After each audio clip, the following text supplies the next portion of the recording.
Eres una persona espiritual, pero no encajas en la tradicional espiritualidad o las religiones, eres un buscador. Pues hoy tengo el placer de contar conmigo con Borja Vilaseca. Borja, muchas gracias por estar aquí. Encantado, gracias por invitarme.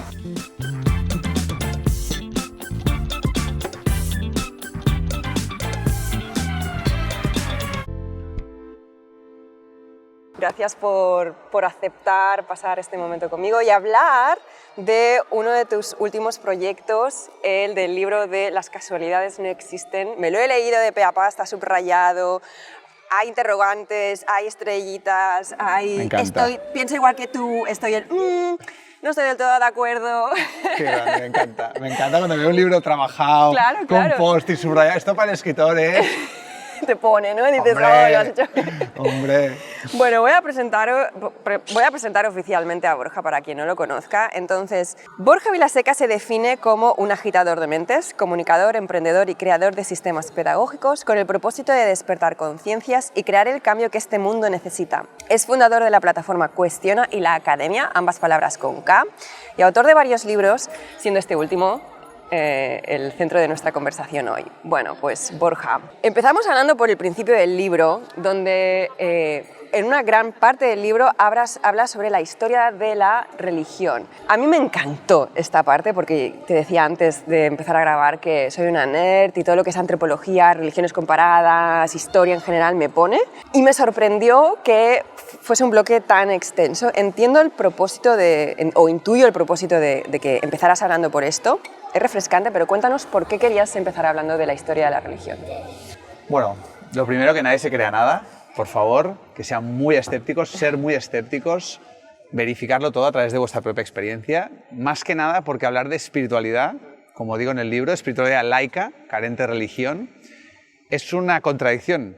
Empiezo el libro, que el libro es una farsa, porque ¿cómo le explicas a un ciego en nacimiento cómo es el color lila? No se puede hablar de espiritualidad porque la espiritualidad está más allá de la mente, de los conceptos, del lenguaje, del ego, ¿no? Entonces hay que vivenciarlo, experimentarlo, ¿no? Entonces, claro, hoy en día se está un poco, bueno, ya se está poniendo de moda, se está banalizando también este espacio más de espiritualidad, están saliendo muchos libros que se enmarcan dentro de la autoayuda, y los autores en general ya te hablan, ¿no? Pues de conceptos como, yo qué sé, el eneagrama, el mindfulness, la compasión, ¿no? El amor incondicional, la espiritualidad, la trascendencia, el sentido de la vida. Pero claro, este tipo de libros, este tipo de mensajes entran en una cosmovisión occidental, en una forma de entender la vida bastante marcada, por un lado, por creencias religiosas y por otras, por creencias ateas. Dentro del nihilismo, el hiperracionalismo, ¿no? Entonces, a veces, ya solamente con ver la portada del libro, con escuchar ciertas reflexiones, se asaltan y se detonan todos los prejuicios. Y ya cuando hablas de espiritualidad, se mete en el saco de la religión, cuando hablas de, yo qué sé, autoconocimiento, se mete en el saco de la autoayuda. Entonces, lo que he procurado con este libro es, como me gusta siempre, darle un enfoque sistémico y decir, bueno, antes de meternos en el meollo de hablar de desarrollo espiritual, de hablar de misticismo, de hablar de autoconocimiento, vamos a entender un poco nuestra mente, vamos a entender nuestra cosmovisión, de dónde venimos. Y por eso en la primera parte del libro hablo un poco de una religión sin espiritualidad y hablo de la historia de la religión, porque es una historia. Soy el primero que ha aprendido un montón escribiendo este libro. Cuando vas leyendo todos los tostones de historias de las religiones, historias comparadas de las religiones, te das cuenta de que es una narrativa que la humanidad se ha ido contando a sí misma en la medida en que la humanidad ha ido evolucionando su forma de organización social y que la religión, las creencias religiosas han tenido un papel predominante para sobrevivir y para evolucionar como especie, ¿no? Entonces, lo que he intentado es que cuando tú entiendes el origen, ¿no? de esa búsqueda de lo sagrado, de la trascendencia, entiendes de dónde viene todo esto, del animismo, ¿no? De nuestros antepasados que vivían en contacto con la naturaleza, que sentían que había una fuerza universal que estaba detrás de cualquier fenómeno natural, que lo animaba, ¿no? El animismo, que luego los humanos pues, se convierten en cazadores, recolectores y entonces proyectan esos necesidades y delirios divinos en dioses humanizados, el dios de la caza que me ayudará pues, a cazar bien, y luego nos asentamos en poblados y entonces ya empiezo a cosechar, a cultivar, entonces ya creo una diosa de la fertilidad para que me ayude con las cosechas, y luego ya, ostras, empiezan a crear imperios, civilizaciones, y entonces el ego, ¿no? Que es un poco una historia del ego humano, cómo crea ya, pues eso, la relación entre la religión y la política, ¿no? Y entonces ahí aparece ya finalmente el monoteísmo. Cuando vas viendo toda la historia de la religión, que lo he intentado explicar de la manera más objetiva que he podido, de la manera más sencilla... No, lo has logrado. Gracias. Y además está como, no se hace nada pesado, o sea, que quien piense, esto sí, es súper interesante, bueno, a mí me fascina. He puesto todo el amor del mundo, además yo siempre digo referencias, que... Sí, o sea... siempre digo que soy el primer lector de los libros que se escriben a través mío, porque realmente cuando escribo entro en modo, ¿sabes? Canal, o sea, es como total, pero luego hay una relectura, me lo he leído 10 veces, lo he editado, soy un poco perfeccionista, eneatipo 1, del eneagrama. Y coño, intento esto, que sea un gozo la lectura. Pero que cuando el lector termine ese capítulo, haga una pausa y diga, me queda muy claro por qué he venido teniendo estas creencias religiosas, cuáles son la función de estas creencias religiosas que nada tienen que ver con la espiritualidad, y me queda muy claro por qué igual he desarrollado estas creencias antagónicas, ateas, nihilistas, reaccionarias a esto que nos han venido contando. Entonces, claro, desde ahí se crea un espacio de vacío, fértil, para la segunda y la tercera parte, que es cuando ya entro en el meollo. Entonces me parece que explicar este contexto, que me encanta, que te haya encantado, porque realmente para mí es una parte como que tiene muchísimo valor, que le da un valor añadido cuando entras en las siguientes partes del libro. Si empezamos directamente en las siguientes partes, igual a muchos lectores más escépticos ya los hemos perdido. Por eso el subtítulo... Espiritualidad para escépticos.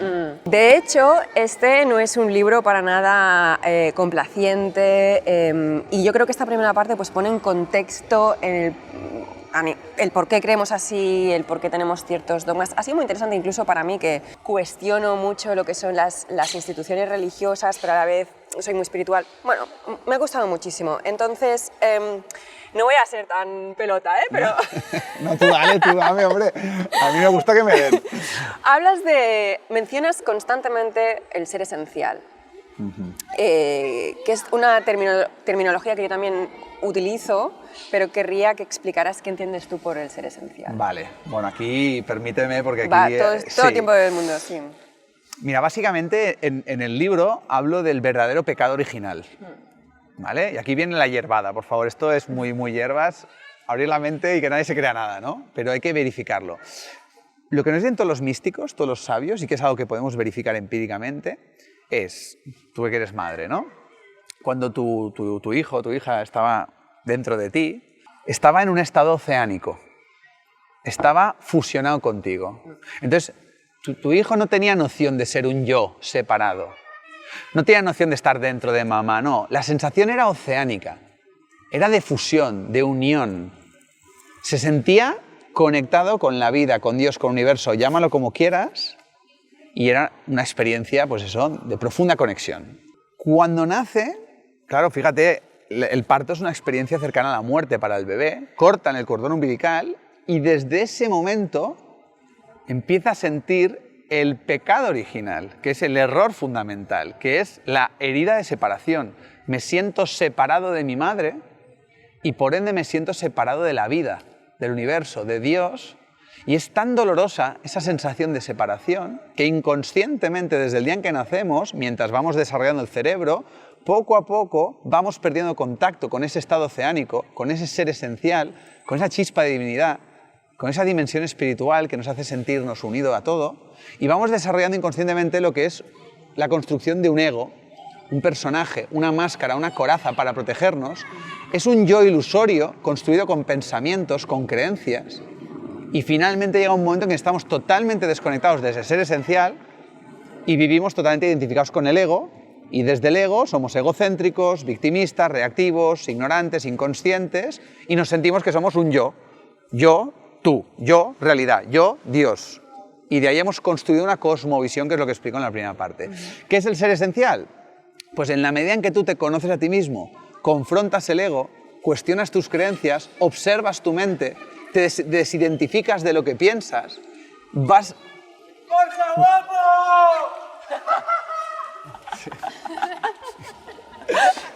En fin, vas... Esto lo vamos a dejar. Cuando eso sucede, sí.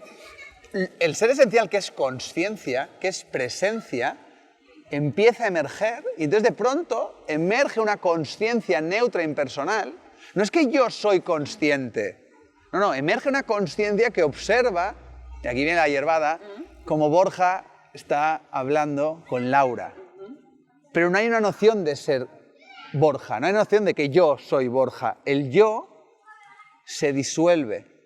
Esa es la experiencia mística. Entonces emerge esa conciencia y poco a poco esa conciencia va creciendo y al final llega, la hierbada es una conciencia de unidad. No hay separación entre tú y yo, entre tú y la realidad. Eso lo hace la mente creando una dualidad ficticia con pensamientos, con creencias, ilusoria, totalmente normalizada y está claro que necesaria para convivir en la sociedad, pero cuando tienes ese chispazo, ese despertar de conciencia, cuando reconectas con ese ser esencial, hay conciencia, hay presencia, hay dicha y ya no estás tan identificado con ese yo.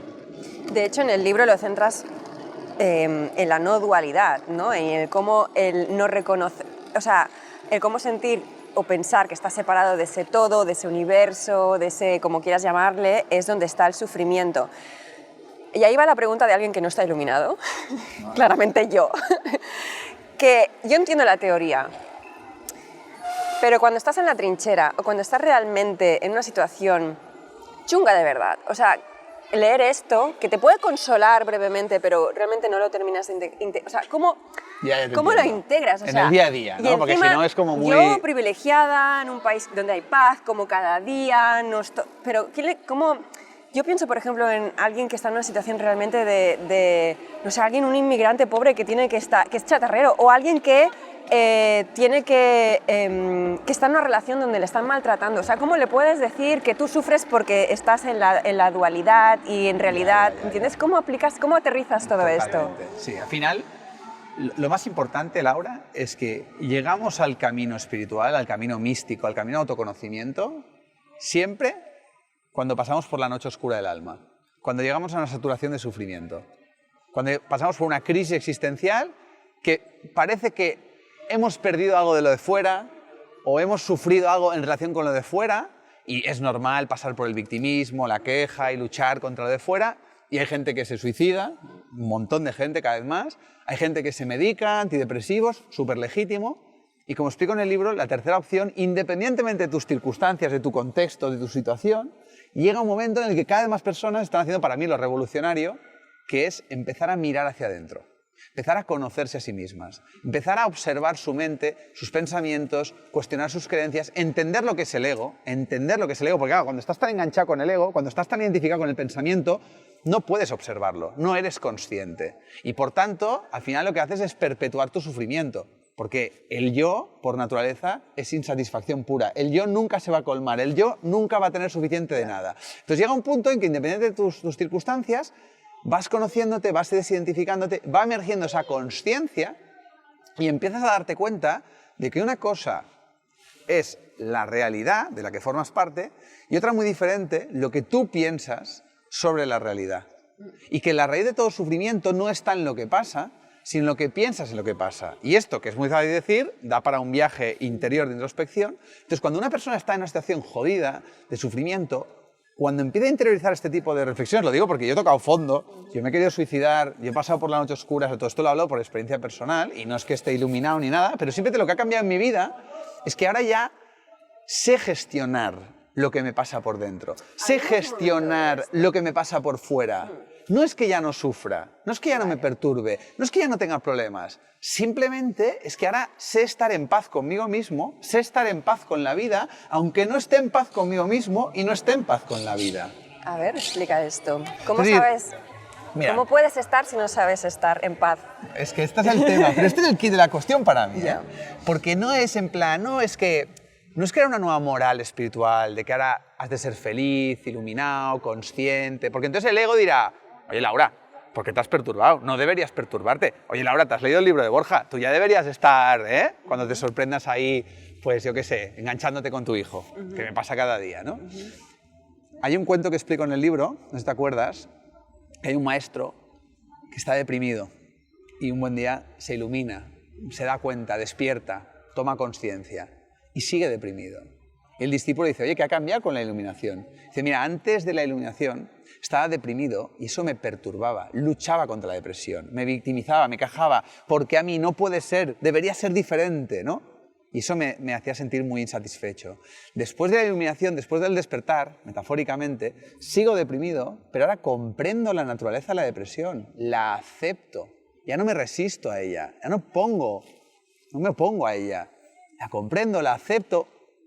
Hay depresión, pero estoy en paz. Entonces, claro, en la medida que te vas conociendo, te vas un poco desapegando, disociando de tu mente, de tus pensamientos, de tus emociones, de tal manera que por momentos, coño, y lo que te he contado antes de la entrevista, pues coño, yo estoy con mis emociones, pero puedo acompañarme mientras estoy con esas emociones. Antes sentía tristeza y me enganchaba con la tristeza y creaba un infierno de esa tristeza. Ahora siento tristeza y digo, bueno, hay tristeza, acojo esa tristeza y vivo esa tristeza pues con una sonrisa interior porque entiendo por qué siento esa tristeza, entiendo la función de esa tristeza, pero ya no me ahogo en esa tristeza.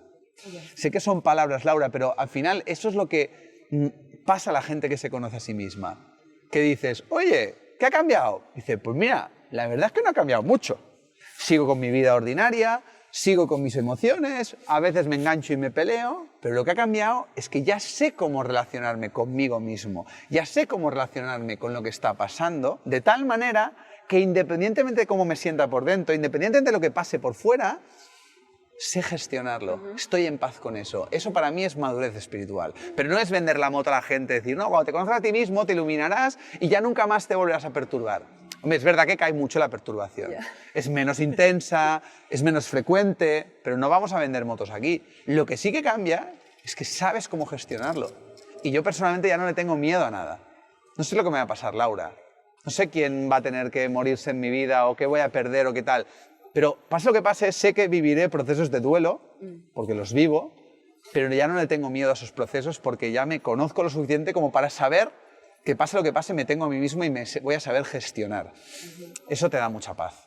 Esto está relacionado con la aceptología de la que hablas más hacia el final del libro. Explica o cuéntanos un poquito. Bueno, me estás preguntando, o sea, tú quieres hierba pura, ¿eh? O sea, claro, claro, es que yo soy de estas. Espero que tu comunidad tenga la mente muy abierta porque me da presentación, ¿sabes? Sí, en el libro, mira, me hace una ilusión loca haber podido escribir este libro porque le hago un homenaje a la vida y le hago un homenaje a todos los referentes que he tenido en mi camino que me han inspirado un poco pues, a poder llegar a estas conclusiones y lo que me queda de aprendizaje de vida, ¿no? Y uno de ellos es Gerardo Smelling, que, bueno, a mí es lo que me hizo despertar. O sea, yo toqué fondo con 19, yo era católico no practicante, me volví ateo, nihilista, llegó el enneagrama a mi vida, fue una hostia tremenda mi ignorancia, y un año y medio después tuve un despertar, un fogonazo, leyendo la aceptología de Gerardo Smelling, que es un poco el capítulo Todo es perfecto. Ese desarrollo, lo pongo ahí, todas las referencias. La hierbada un poco es que la aceptología lo que nos viene a decir, por eso el título del libro, de que el universo no está regido por el azar y por las casualidades. Esto no es un accidente. ¿No crees que el azar existe? No, no es que no crea. He verificado que no existe. Y por favor, que nadie se lo crea. Lo tenéis que verificar, ¿no? Entonces, lo que dicen los sabios, los místicos, lo que dice Gerardo Smelling y lo que he podido verificar en mi propia vida, y es lo que me ha cambiado por completo la forma de pensar y la mentalidad que tengo, es que en la vida no nos pasa lo que queremos, lo que quiere el ego. Rara vez. Y cuando pasa, oye, celebrémoslo, ¿no? Pero siempre pasa lo que necesitamos para aprender, para crecer y para evolucionar en consciencia. Esto está relacionado con el sentido de las... Te quería preguntar, lo conecto con esto, porque hablas sobre la función de la adversidad. Claro, o sea, lo conecto ahora. Claro, exacto. Pues entonces, normalmente en nuestra vida ordinaria, si no hemos cuestionado nuestra forma de pensar, si estamos muy identificados con el ego, nos van pasando cosas y esas cosas las interpretamos como esto es bueno porque me beneficia, esto es malo porque me perjudica. Pero las cosas no son buenas ni malas, son neutras para quien sabe verlas, ¿no? Entonces, frente a lo que nos pasa, y ya nos ponemos un plano de adversidad, de injusticia, de por qué a mí... Claro, si tú lo interpretas egoicamente, ¿por qué a mí? Vas a sufrir, vas a pelearte, vas a crear mucha resistencia a eso, no vas a aprender nada y eso te va a deprimir. Y está súper bien, es legítimo, ¿eh? Pero no es muy... Eficaz. Gracias, sí, nos ponemos eficaz, ¿no? ¿Cuál es la visión un poco más trascendente espiritual de la aceptología y de todos los sabios de la humanidad? Que lo que pasa, sácale un beneficio a nivel de aprendizaje, a nivel evolutivo. Esto que te está pasando no es casual, es causal. De alguna manera, la forma en la que lo estás mirando tiene que ver con tu forma de pensar, con tus creencias.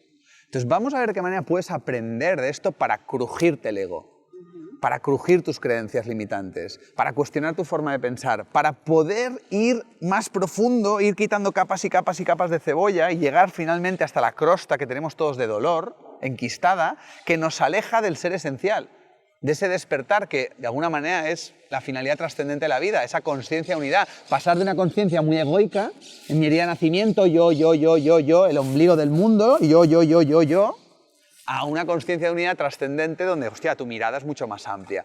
¿Cómo podemos llegar a esa conciencia de unidad?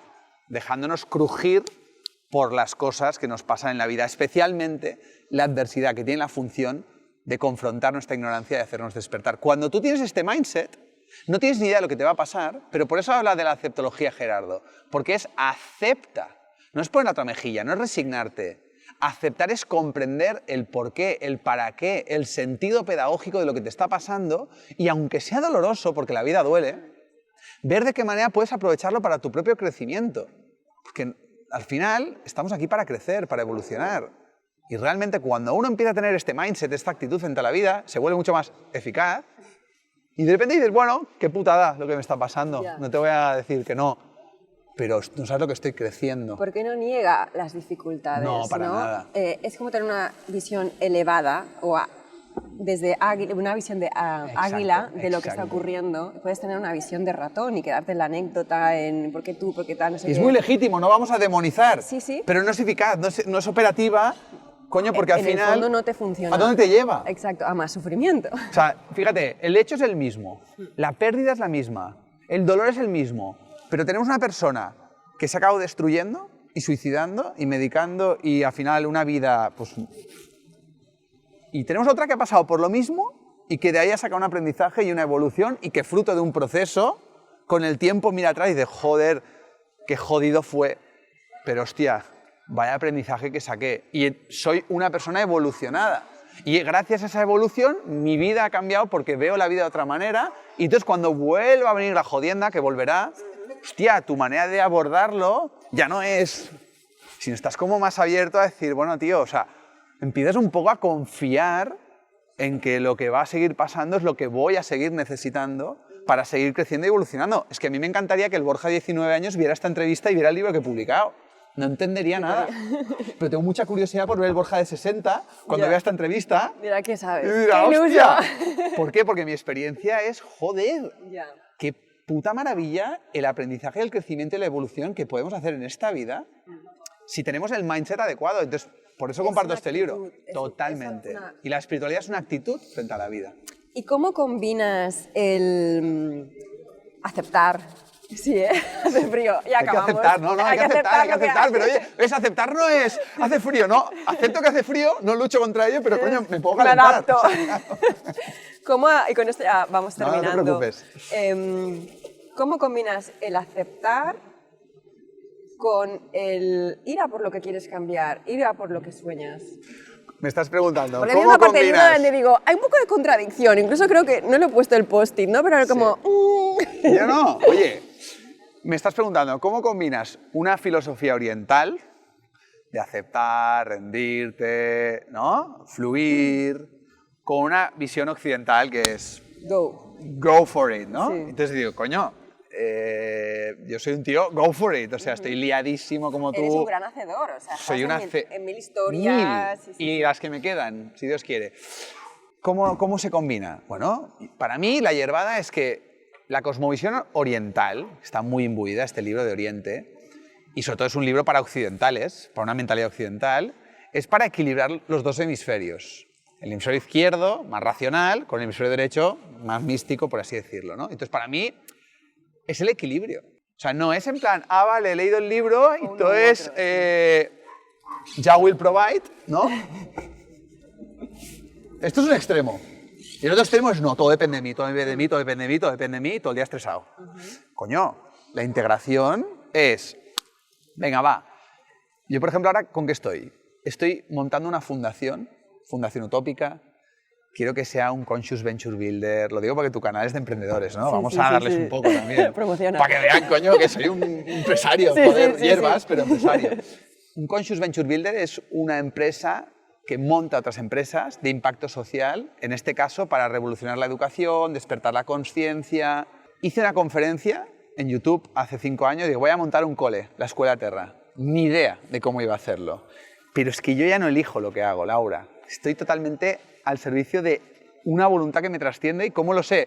Porque no puedo evitarlo. Hay una intuición muy poderosa que se apodera de mí y seguro que te pasa, te guía. Y entonces digo, me pongo... ¿Y no te pasa que a veces dices, no, ¿por qué? No me apetece, pero es como que es como Sí, pero una misión que te viene y dices, Exacto. tienes que hacer esto y dices, no. Sí, sí. Pero Y da tienes miedo. que rendirte a Y da la miedo, sí. pero sientes que no es tuyo. Tú no has elegido tu pasión, Laura. Tú no has elegido lo que te hace, lo que te pone, ¿verdad? Tu motivación. Tú solamente estás dejándote guiar por ella, ¿no? Pues me pasa lo mismo. Entonces, ahí, fíjate, ¿no? Me pongo en plan mundano. Yo, ego, quiero montar una fundación, Pero luego cojo mi parte oriental y verifico, hostia, si fluye, si soy correspondiente. ¿Cómo? Jolín, voy viendo lo que va pasando en mi vida, qué personas van apareciendo, qué puertas se abren, qué puertas se cierran. Entonces yo creo que hay personas que en Occidente les falta constancia, esto lo decía Gerardo también, que dicen, yo quiero montar esto y a la mínima que hay un obstáculo, Es una señal de que no, sí. es una señal... No, tío, o sea, todos los emprendedores y empresarios sabemos la mierda que hemos de comer para transformarla en abono. Pero luego me da la sensación de que algunos se pasan de tercos. Que es, yo voy a... En inglés lo llaman la culture, hustling culture, ¿sabes? Que, bueno, se está hablando más en Estados Unidos de este concepto, ¿no? Entonces, al final es un poco el equilibrio de decir, en mi caso, ¿qué pasa? Y procuro que todo lo que se hace a través mío venga de un lugar lo más luminoso posible, que el ego siempre se cuela por ahí, para intentar que lo que quiera hacer, de alguna manera, esté alineado con lo que la vida quiere para mí. Y a partir de ahí verifico, ¿y cómo verifico? Porque va fluyendo. Prueba de ello es que, joder, está fluyendo. Pero claro, 5 años más tarde, no es cuando uno quiere, no es como uno quiere, pero al final, yo siempre digo, paciencia revolucionaria, si te escuchas... Se conectan los puntos, ¿no? Totalmente, No sé, es que soy un perro. Bueno, es que tenemos aquí todo tipo de público maravilloso, canino, humano... Pero ves, mira este ejemplo, es maravilloso. Aceptemos. No, pero ves este ejemplo maravilloso. O sea, tú dices, por favor, que el perro se calle. Esto es muy occidental, o sea, pretender que un perro se calle es la hostia, Laura. O sea, si no lo iluminada, consigues... no iluminada, te lo he Si dicho. lo consigues es como, wow, hay un punto de decir, oye, vale, se puede intentar, claro que sí, Señora, con todo pero el si no perro. fluimos, por favor, fluimos con que el perro ladre y que nuestros espectadores, pues oye, lo acojan también con amor. O sea, al final, nada en exceso, no irnos a ningún extremo y ojalá que hagamos una integración de estas dos visiones maravillosas que nos convierta en hacedores conscientes, con propósito, pero que nuestro hacer provenga del ser. Y ahí tienes que examinar tus motivaciones, por qué lo haces, para qué lo haces, realmente cuál es tu finalidad. Entonces, desde mi punto de vista, cuando tu hacer viene de ese ser, viene de esa pulsión muy primigenia que todos llevamos dentro, esa chispa de divinidad, mi experiencia es que me pongo hierbas, la vida de alguna manera conspira trayéndote lo que vas necesitando para hacer realidad esa visión y superando los obstáculos, pero sin caer en terquedad. No como uno había anticipado que sería o pretendía que fuera, ¿no? Entonces, es maravillosa, la vida es muy curiosa. La vida es un regalo. Es una gran putada. La vida es una maravillosa putada, La vida ¿no? es una... Sí, porque hay mucho dolor. Buda decía, el dolor es inevitable, pero el sufrimiento es opcional. Entonces, dolor, la peña aquí, nadie quiere dolor. Y todos ahí comprando todo tipo de historias para no sentir dolor. El dolor, yo he llenado piscinas olímpicas con lo que he llorado en esta vida y lo que me queda, pero no tengo miedo al dolor.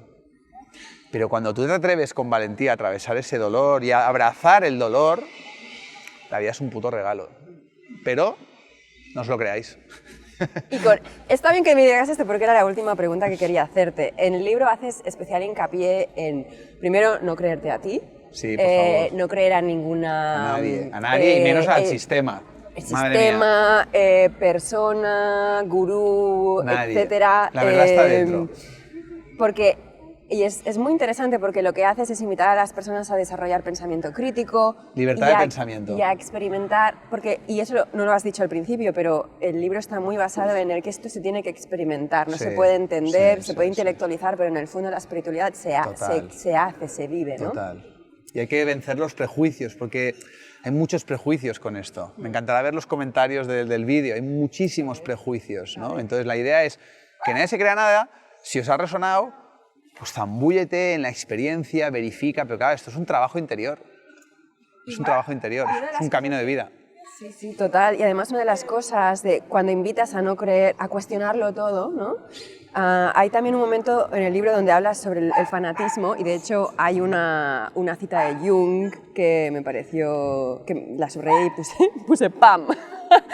Que dice, el fanatismo es una sobrecompensación de la duda, ¿no? Total. Entonces, todas aquellas instituciones o personas que hagan hincapié en que te los creas, en que intenten controlar de alguna forma, son los que más en duda tienes que poner. Totalmente de acuerdo. Y volver a ti, porque todos tenemos las respuestas dentro Total. de nosotros mismos, ¿no? Pero tenemos mucho miedo a ser libres, muchísimo miedo. Y lo que está pasando hoy es prueba de ello, ¿no? O sea, la gente tiene mucho miedo a ser libre, entrega su libertad a cambio de una falsa sensación de seguridad. La espiritualidad te libera de intermediarios, porque Dios está dentro, y Dios es una experiencia, no es lo que nos han contado. Y cuando tú empiezas a experimentar esa liberación, por más que otros intenten encarcelarte, ya no caes en la hipnosis. Te has liberado de tu propia mente, te has liberado de tu propio engaño, y por tanto ya nadie más puede engañarte, ¿no? Entonces, ojalá que sigamos este proceso de despertar masivo de conciencia, porque al final el mundo, el sistema, la sociedad es un reflejo de lo que está pasando en el interior de cada uno de nosotros. ¿Qué está pasando hoy en día? Bueno, pues ya tenemos información sobre lo que está pasando dentro de la gran mayoría, ¿no? Es muy interesante esta conversación, ¿sabes? Que yo podría seguir hablando de esto. Nos estamos pelando de frío, vamos a dar por concluida la entrevista, pero para todo aquel que se haya sentido inspirado por esta conversación o por Borja, le sugiero que compre y lea este libro. Las casualidades no existen, están disponibles en librerías. Muchas gracias, Laura. Te deseo mucho éxito, espero que este mensaje llegue muy lejos porque tienes mucho que aportar. Muchas gracias, ha sido un placer de verdad conocerte. Igualmente. Y nada, un saludo a todos.